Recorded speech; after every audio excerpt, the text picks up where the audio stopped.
Jefferson, Kenosha, Lafayette, Milwaukee, Ozaki, Racine, Rock, Sauk, Walworth, Washington, and Waukesha, and the following: nearshore waters by Port Washington to North Point Lighthouse, nearshore waters from North Point Lighthouse to Wind Point, nearshore waters from Wind Point to Winthrop Harbor, Illinois, Lake Michigan from Port Washington to North Point Light, Wisconsin 5 nautical miles offshore to Mid-Lake, Lake Michigan from North Point Light to Wind Point, Wisconsin 5 nautical miles offshore to Mid-Lake, Lake Michigan from Wind Point, Wisconsin to Winthrop Harbor, Illinois 5 nautical miles offshore to Mid-Lake, Lake Michigan from Winthrop Harbor to Wilmette Harbor, Illinois 5 nautical miles offshore to Mid-Lake, and Winthrop Harbor to Wilmette Harbor, Illinois, and the following counties in Illinois: Boone, Lake, McHenry, Stevenson, and Winnebago.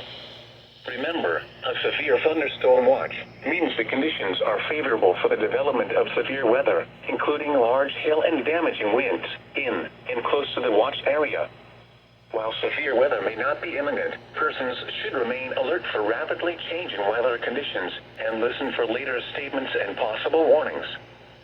Stay tuned to NOAA weather radio, commercial radio and television outlets, or internet sources for the latest severe weather information.